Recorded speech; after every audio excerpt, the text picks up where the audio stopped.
कल मैंने अखिलेश यादव को ईवीएम विरोधी बयान देते हुए सुना। तब मुझे याद आया कि मैंने अखिलेश यादव को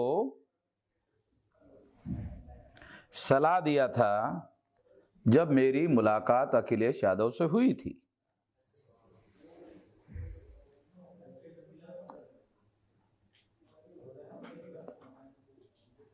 उस समय मुझे वो सलाह याद आई। आज अखिलेश यादव चिल्ला रहे हैं और अकेले चिल्ला रहे हैं।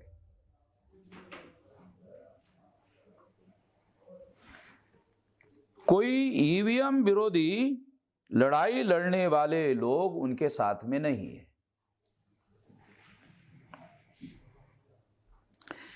मैंने प्रस्ताव दिया था, मगर मैंने प्रस्ताव दिया था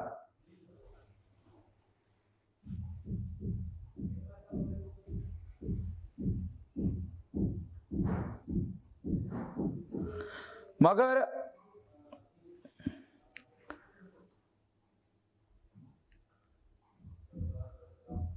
आखिर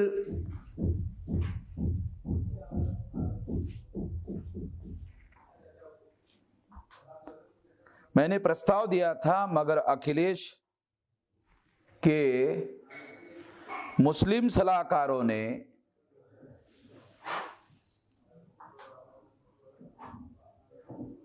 जो समाजवादी के अंदर के लोग हैं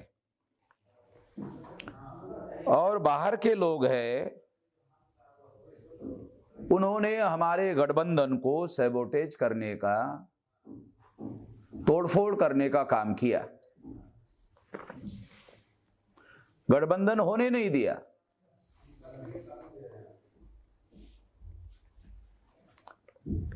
अब कह रहे हैं लोकतंत्र बचाओ की लड़ाई है। ऐसा अखिलेश यादव कह रहे हैं कि अब ये लोकतंत्र की लड़ाई की, लोकतंत्र के बचाव की लड़ाई है। मैंने कहा था कि इसके लिए before election and after election strategy plan करनी चाहिए।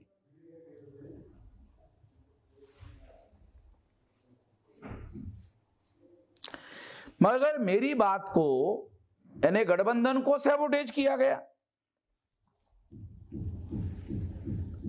और इस वजह से अखिलेश यादव को भुगतना पड़ रहा है। यदि अखिलेश यादव को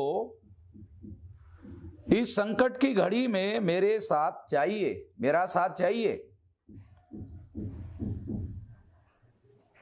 तो हम साथ देने के लिए तैयार हैं। इसके लिए हमें जॉइंट स्टेटमेंट और जॉइंट प्रेस कॉन्फ्रेंस लेना होगा।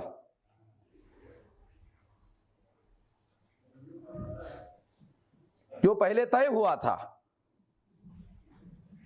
अब दोबारा हो सकता है। उस समय मैंने यह सलाह दिया था, उस समय उनके सलाहकारों ने इसे सैबोटेज किया, मगर अब यह हो सकता है।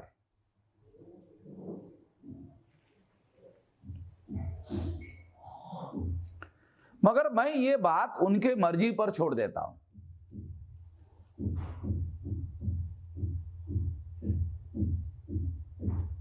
वो इसको करना चाहते हैं या नहीं करना चाहते, ये बात मैं उनकी मर्जी पर छोड़ देता हूं।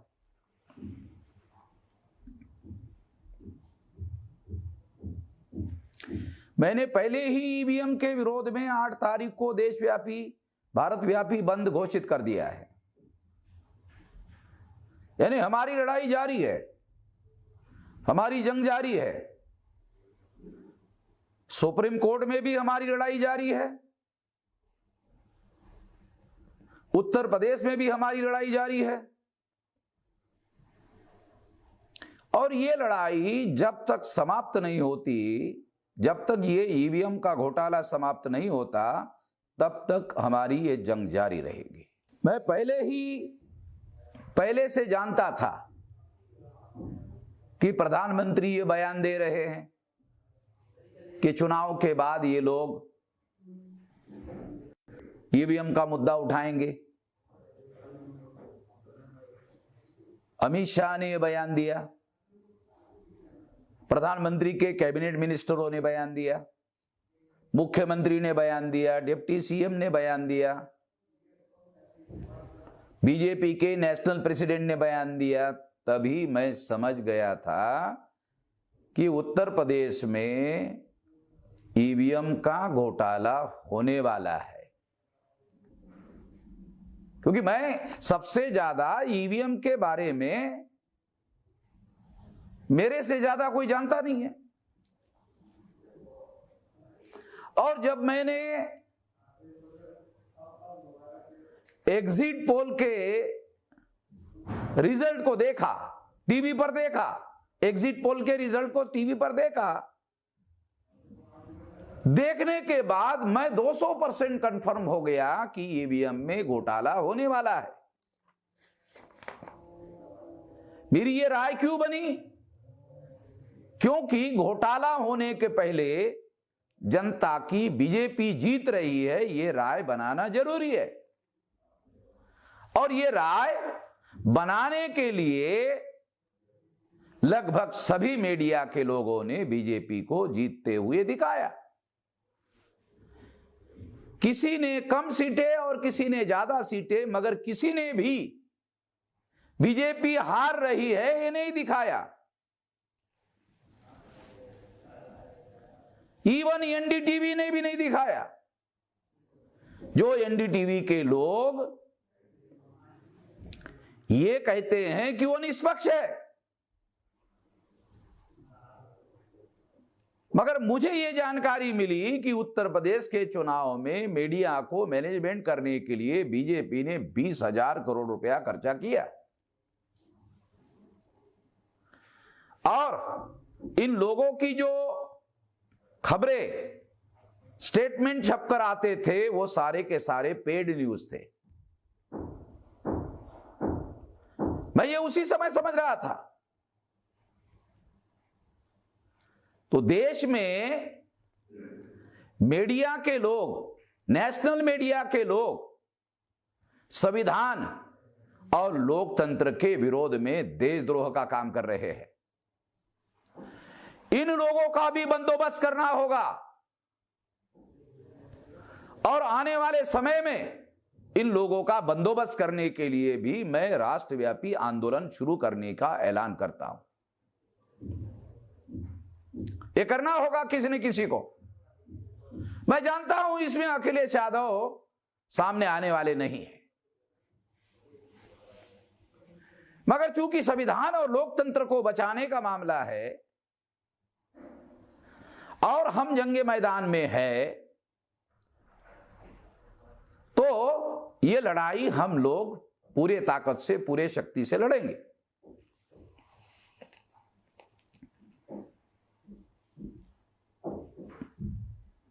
ये लड़ाई जारी रहेगी जब तक ईवीएम का घोटाला बंद नहीं होता।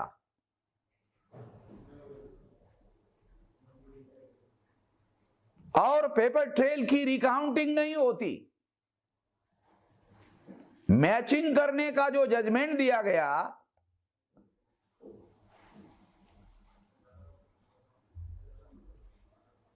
चीफ जस्टिस ने,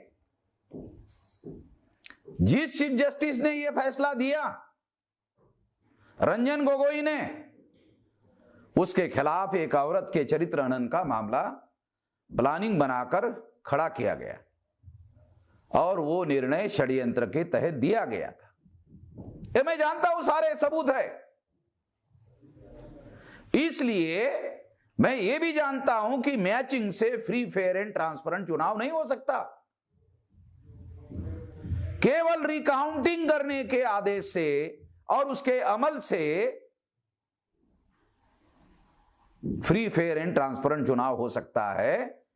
चुनाव आयोग भारत सरकार की कठपुतली बनकर काम कर रही है। चुनाव आयोग फ्री, फेयर एंड ट्रांसपेरेंट चुनाव के लिए काम नहीं कर रहा है। मैं इस मौके पर सुप्रीम कोर्ट के चीफ जस्टिस को भी मांग करता हूं कि हर चुनाव में 3 जजेस का पैनल चुनाव आयोग के संवैधानिक दायित्वों का निर्वहन हो रहा है या नहीं हो रहा है, उस पर निगरानी, नियंत्रण और निर्देशन करने के लिए बनाया जाए। और यह केस भी मैं सुप्रीम कोर्ट में ले जाऊंगा। आवश्यकता पड़ी तो इसके लिए भी भारत बंद करने का ऐलान हम लोग करेंगे, मगर पहले मैं सुप्रीम कोर्ट में इसके लिए जाऊंगा। और अगर ये बात संविधान और लोकतंत्र को बचाने की बातों के लिए अगर सुप्रीम कोर्ट पहल नहीं करता है, तो फिर जनता की अदालत में न्याय मांगने के लिए मैं जाऊंगा। हम लोग संविधान के दायरे में रहकर कार्य करने वाले लोग हैं, संविधान के दायरे में रहकर आंदोलन करने वाले लोग हैं। इसलिए फतेह हासिल होने तक, विजय हासिल होने तक यह जंग जारी रहेगी। इस मौके पर मैं इतना ही कहना चाहता हूं। धन्यवाद।